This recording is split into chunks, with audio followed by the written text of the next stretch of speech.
Soy Beatriz Mesa Suinaga, soy profesora de la Universidad Central de Venezuela, soy doctora en arquitectura, magíster en historia de la arquitectura y arquitecto graduada en la Universidad Central de Venezuela. Soy profesora en el área de historia y crítica de la arquitectura y aquí, al igual que en el resto de las universidades nacionales, en la UCB realizamos actividades de docencia destinadas a la formación profesional, actividades de extensión que relacionan nuestros conocimientos con las necesidades de las comunidades y actividades de investigación. Las actividades de investigación son fundamentales para las universidades, puesto que es allí en donde se origina el conocimiento, tanto el nuevo conocimiento como aquel que discute los conocimientos preexistentes. De tal manera que una universidad nacional no puede existir sin sus actividades de investigación. Desde el área de historia de la arquitectura, yo me he dedicado tanto al estudio de la historia de la arquitectura colonial venezolana como de la arquitectura decimonónica, así como también acerca del siglo XX. Debo decir que probablemente mi mayor interés ha estado centrado en la arquitectura del siglo XX. En la maestría realicé un trabajo final de grado sobre la arquitectura moderna en Venezuela y en el doctorado efectué una investigación profunda acerca del tema de la vivienda estatal realizada en el país por un ente determinado llamado el Banco Obrero, que durante los años 50, es decir, durante la década militar en Venezuela, realizó unas políticas, llevó a cabo unos proyectos de gran importancia y de gran significación para nuestra historia.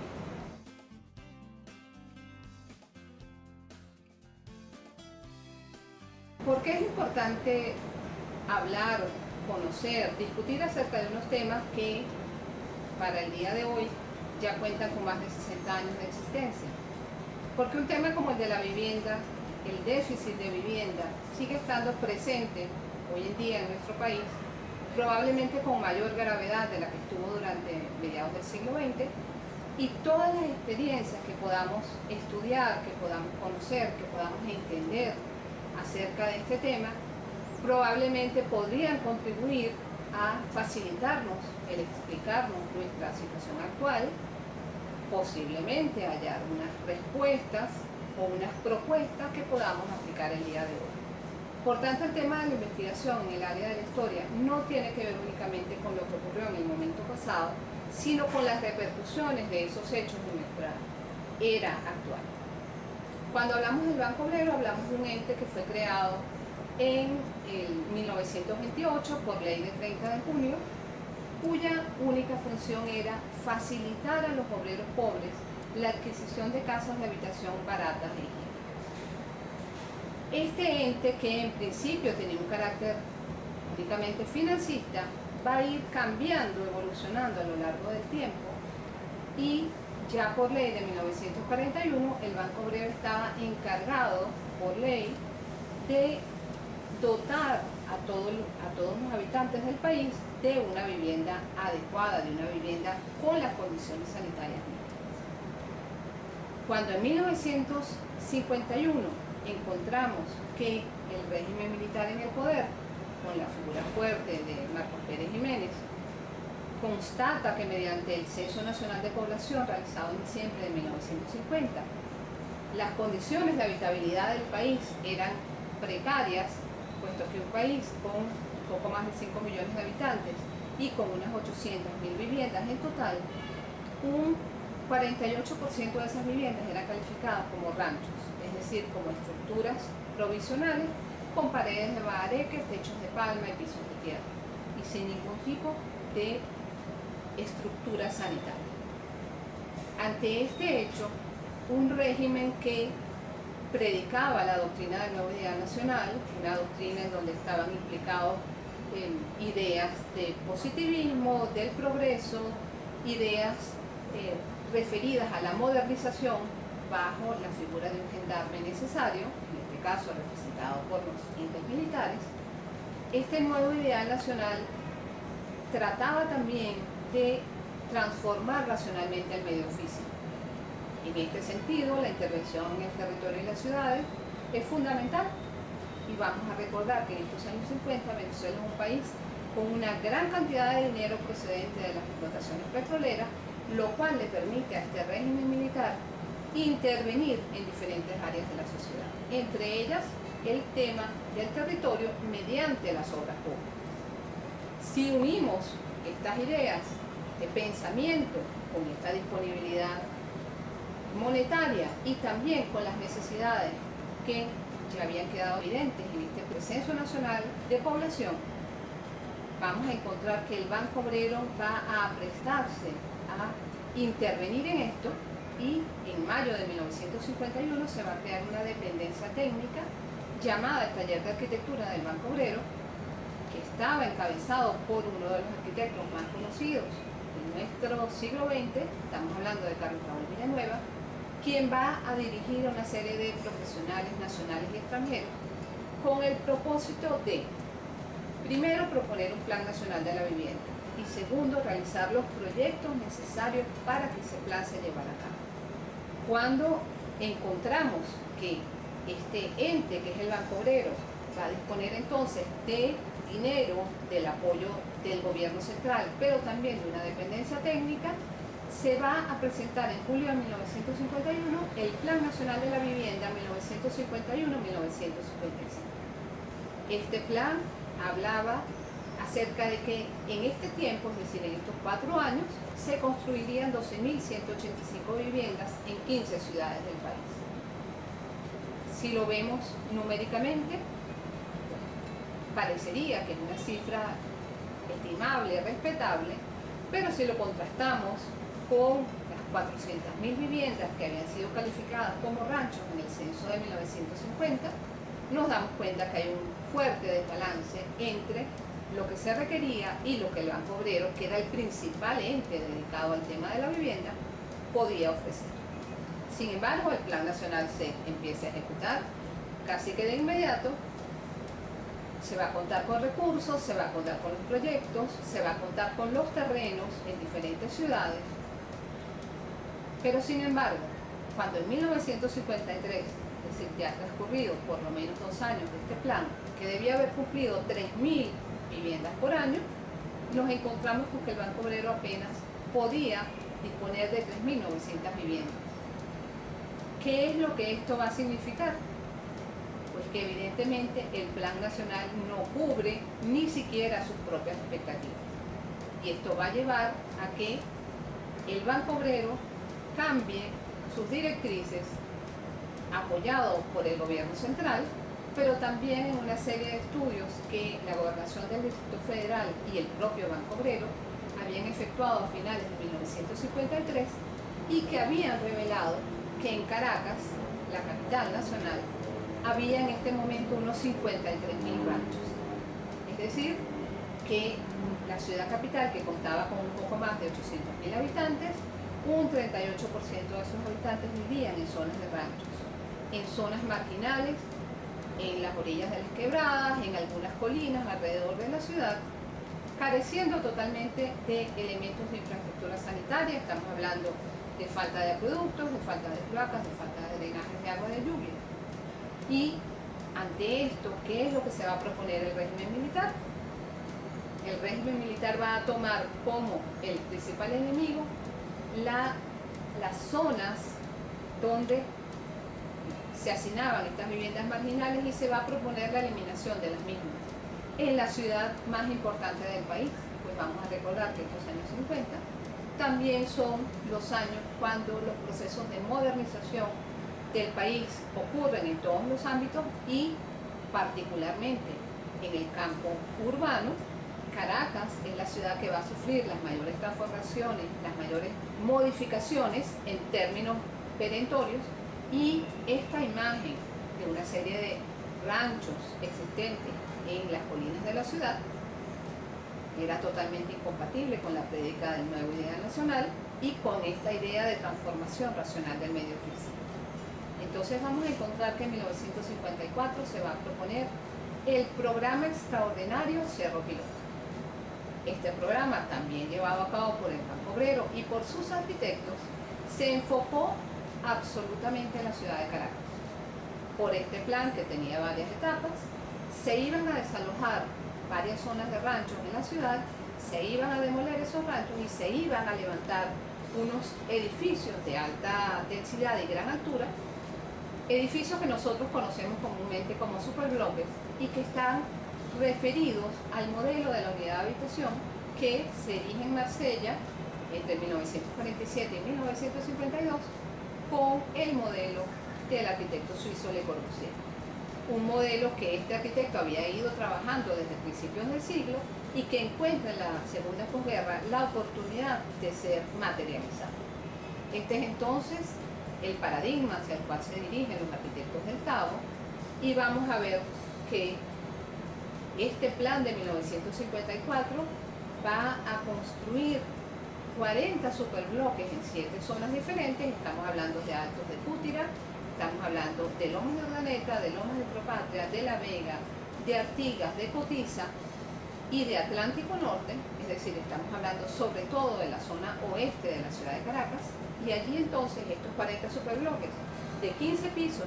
van a agrupar 6.321 unidades que se inauguran en diciembre de 1954. Si observamos esto únicamente en términos de números, indudablemente tenemos que reconocer que fue una hazaña constructiva que las empresas privadas con los proyectos del taller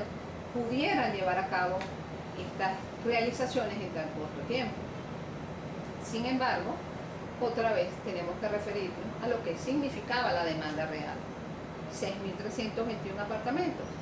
en contra de 53.000 ranchos que habían sido censados en 1953, nos revelan que tampoco la oferta del Banco Obrero es suficiente, a pesar de todos los recursos, a pesar de que los técnicos están a la orden, de que se están utilizando todos los materiales y las tecnologías de avanzada en ese momento en el país. Esto no es suficiente para enjugar el déficit. Y vamos a darnos cuenta también de cómo este programa, que se enfoca en Caracas, prácticamente deja de lado el interior del país. ¿Y qué es lo que ocurre a continuación? A partir de 1955 se lleva a cabo la segunda etapa del Plan Extraordinario Cerro Piloto, que va a dar lugar al mayor y más importante proyecto desarrollado por el Banco Obrero hasta ese momento. Estamos hablando de la Comunidad 2 de Diciembre, lo que conocemos como 23 de enero hoy en día. Un proyecto dirigido por Carlos Raúl Villanueva con la colaboración de José Hoffman y José Manuel Mijares, y que va a erigir en 3 años, desde el 55 hasta principios de 1958, esta gran comunidad constituida por 3 unidades vecinales, una situada al este, una en el centro y una en el oeste. Este gran proyecto de la Comunidad 2 de Diciembre se va a ubicar en los cerros centrales de la ciudad de Caracas. Es decir, vamos a estar justamente al lado del Calvario, al lado de Catia, y si lo vemos en plano, esta comunidad pareciera estar prácticamente al lado del centro histórico de la ciudad de Caracas. Pero la realidad no es así, pues estos edificios, estos grupos de conjuntos residenciales en realidad están ubicados en una cota topográfica bastante elevada, y ellos funcionan al final como una entidad prácticamente aislada que solamente tiene comunicación con la ciudad existente mediante una serie de vías. ¿Qué es lo que vamos a encontrar el 2 de diciembre? Una serie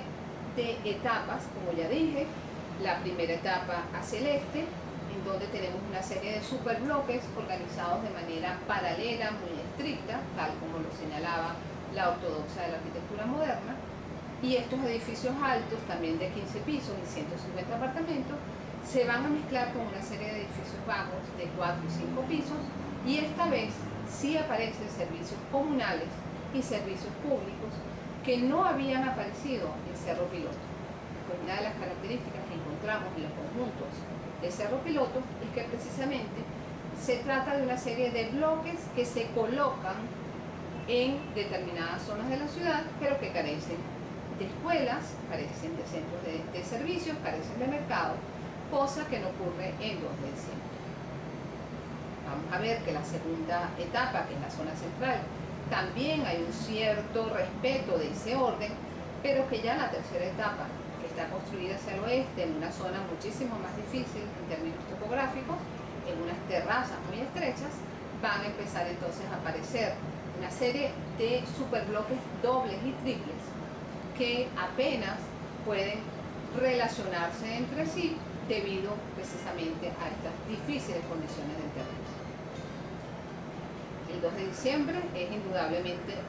el mayor ejemplo del proceso de masificación habitacional que lleva a cabo el Banco Obrero desde 1954, y en él se van a levantar 9.176 apartamentos. Una experiencia constructiva que no tuvo parangón con ninguna otra en Venezuela ni con ninguna otra en América Latina en esos momentos. Si observamos estas reflexiones, si nos damos cuenta de lo que el Banco Obrero hizo en estos años 50, probablemente nos parezcan impresionantes, efectivamente lo es, pero otra vez tenemos que cotejar esto con la realidad. El Banco Obrero construyó entre 1928 y 1950 12.185 viviendas, es decir,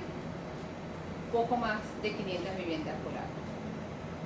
Y sin embargo, entre 1951 y 1958, principios de 1958, el Banco Obrero construyó 27.968 viviendas en 52 urbanizaciones en 21 ciudades diferentes del país. Es decir, que el Banco Obrero duplicó la cantidad de unidades que había construido en 22 años anteriores.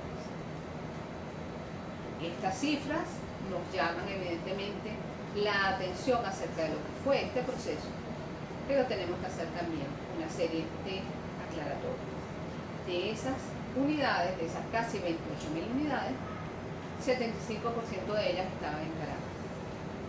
Más de 21.000 viviendas fueron construidas en Caracas y la mayoría de ellas en edificios de superbloques. Entonces, ¿qué es lo que nos demuestra en general el estudio de esta experiencia del taller de arquitectura del Banco Obrero? Primero, que fue evidente al final de estos años que el deseo o la imposición del régimen militar respecto a la eliminación de las zonas de ranchos y a la entrega de una vivienda para cada familia venezolana, que era su lema, fue algo ilusorio e imposible, a pesar de la cantidad de dinero disponible, de los recursos técnicos y de toda la empresa privada de la construcción volcada en esta actividad. Podemos concluir entonces que el tema de la vivienda, del déficit de vivienda en este país y en cualquier otro, no es